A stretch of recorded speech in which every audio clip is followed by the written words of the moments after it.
प्रिय विद्यार्थियों, आज इस सत्र में आप सबका स्वागत है।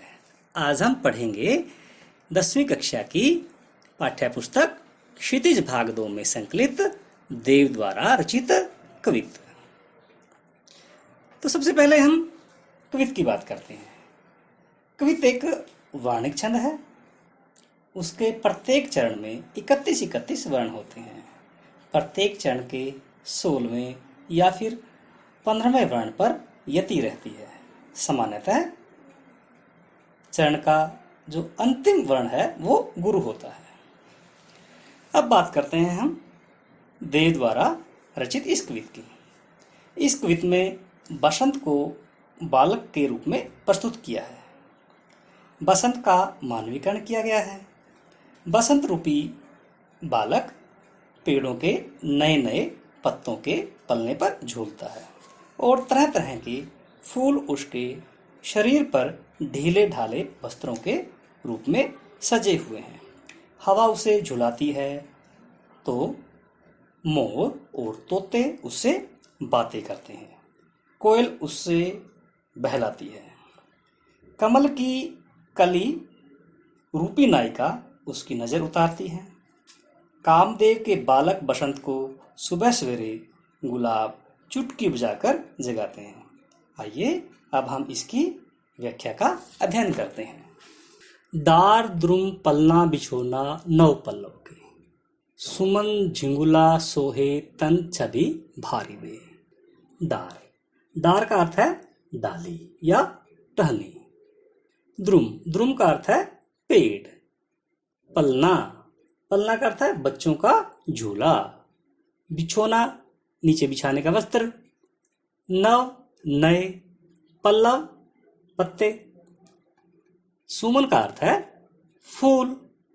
झिंगुला, झिंगुला का अर्थ है ढीला ढाला वस्त्र जो बच्चों को पहनाया जाता है, जिसको हम झवला कहते हैं। तन, शरीर।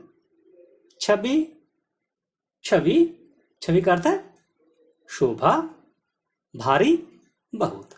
आइए अब हम इसकी व्याख्या देखते हैं। देव कहते हैं कि बसंत एक नन्हे बालक की तरह पेड़ की डाली पर नए नए पत्तों के पलने रूपी बिछोने पर झूलने लगा है। फूलों का बना ढीला ढाला झबला उसके शरीर पर बहुत ज्यादा शोभा दे रहा है। बसंत के आते ही पेड़ पौधे नए नए पत्तों और फूलों से सज धज कर शोभा देने लगे हैं। जब बसंत आती है तो चारों ओर हरियाली छा जाती है। नए नए पत्ते आ जाते हैं, फूल छा जाते हैं। इस प्रकार से बसंत आने पर चारों ओर का वातावरण बहुत ही रंगीनियत का हो जाता है। पवन झुलावे के कीर बतरावे, देव कोकिल हलावे हुलसावे कर तारी दे। पवन का तात्पर्य है हवा। झुलावा का तात्पर्य है झुला रही है। केकी मोर, कीर तोता, बत्रा में बातें करती हैं। कोयल, कोकिल, कोकिलो क्या कहा है? कोयल। हलावे, हिलाती हैं। हुलसावे, खुश करती हैं। तारी, तारियां बजा बजा करके। तो यहाँ पर कहने का तात्पर्य यह है कि देव कहते हैं मोर और तोते अपनी अपनी आवाजों में बसंत रूपी बालक से बातें करते हैं। कोयल उसके पलने को झुला रही है। जब वह बसंत रूपी बालक के पलने को झुलाती है तो वह तालियां बजा बजा कर अपनी प्रसन्नता व्यक्त कर रही है। आइए आगे देखते हैं। पुरित पराग सो उतारो करे राई नोन, कंजकली नायिका लतान सिर सारी दे। कंजकली कमल रूपी नायिका। लतान लता। सारी साड़ी। पराग, ये आप परागण देख रहे हैं जो कि फूलों पर आया होता है। पुरित पराग सो उतारे करे राई नोन। जो कमल रूपी नायिका है उसने सिर पर लता रूपी साड़ी ओढ़ रखी है। नायिका कौन है? कमल की कली। कमल की कली ने अपने सिर पर जो लता है उसकी साड़ी ओढ़ रखी है और वह जो बसंत रूपी बालक है उसकी नजर उतार रही है।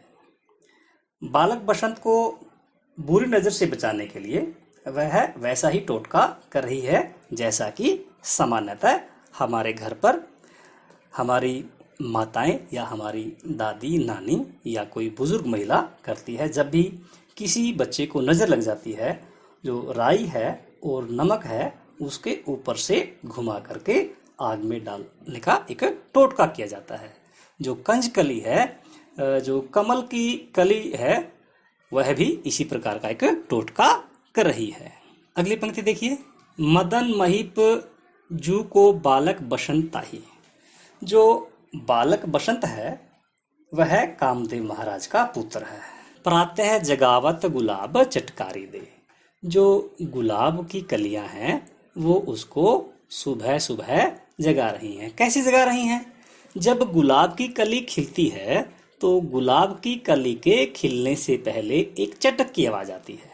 तो ऐसा प्रतीत हो रहा है कि मानो गुलाब की कलियां उसको जगाने के लिए चुटकियां बजा रही हो, एक चटक की आवाज आ रही हो। अब बात करते हैं हम काव्य सौंदर्य की। भाव सौंदर्य। ऋतुराज बसंत को एक बालक के रूप में प्रस्तुत किया गया है और प्रकृति के प्रति अपने प्रेम भाव को प्रकट किया गया है। बात करते हैं शिल्प सौंदर्य की। इस पद्यांश में जो यह कविता है उसमें ब्रज भाषा का प्रयोग किया गया है। कौन सी भाषा है? ब्रज भाषा है। यदि हम अलंकारों की बात करें तो मानवीकरण अलंकार है, अनुप्रास अलंकार है, रूपक अलंकार है।